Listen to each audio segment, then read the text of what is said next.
Hello everybody, CPU Nerd slash Carnage here. Welcome back to my channel. Today is the first of 5 videos showcasing teams in the Trajann Legendary event. This video focuses on the 3 characters you can use to simultaneously tackle the terrifying and infiltrate restrictions in the alpha track, namely the Patermine, Deathleaper, and Tjark. I'm going to level with you, Tjark is a terrible character.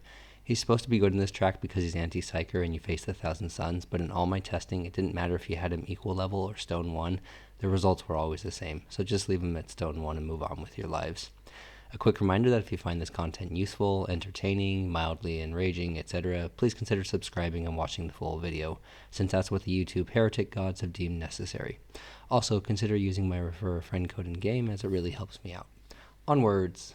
Let's spend a hot minute talking about the characters in slightly more detail. We'll start with Deathleaper. So I've set everybody to silver 1, rare 4 stars. And the Deathleaper on paper actually looks like he's pretty good. His active allows him to hide for a turn and then charge, and he suppresses all nearby enemies and also triggers battle fatigue. And his passive is what actually has the potential to make him a really good legendary event character.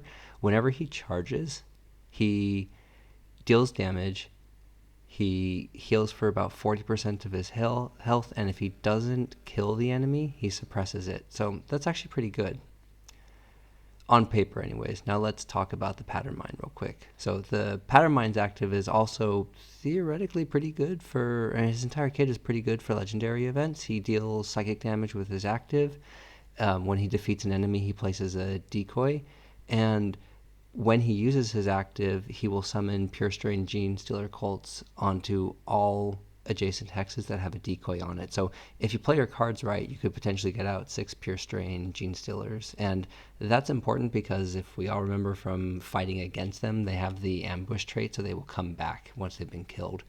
And similarly to Deathleaper, Patermine actually has the ability to heal himself. Now, he does so by stepping on decoys, and again, this seems like it's a good thing, but what I found in my playtesting is that for whatever reason, the enemy AI really likes to target decoys. It makes sense. We also do it when we play against the Gene Stealer cults as being controlled by the AI.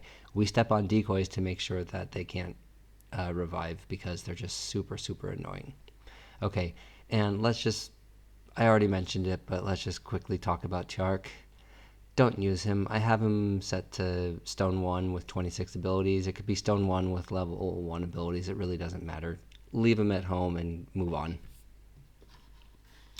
Without further ado, let's go ahead and get into it. We're going to start with the characters at silver 1. Remember, Tjark is at stone 1.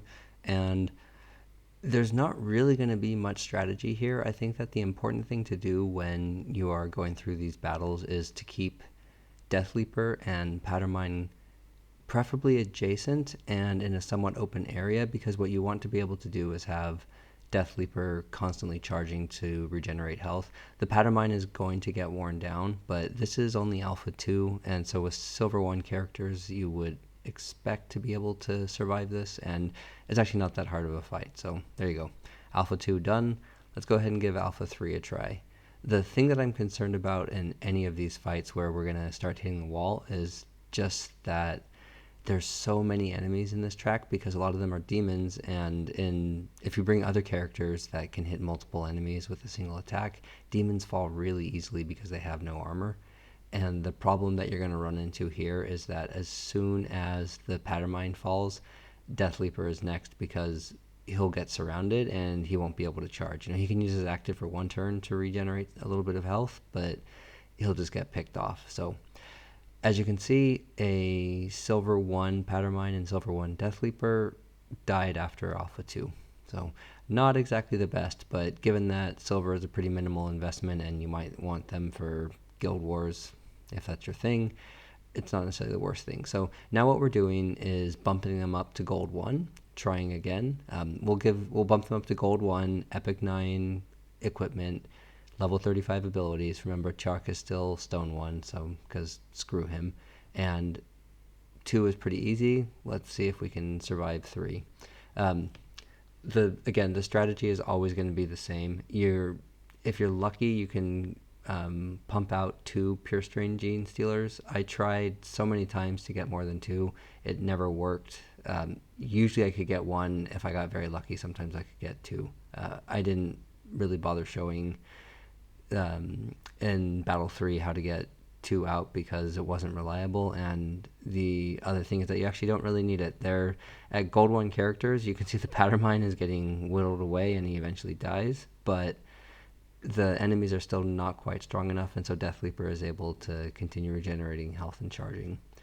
Now, Battle 4 is where things fell apart, Battle 5.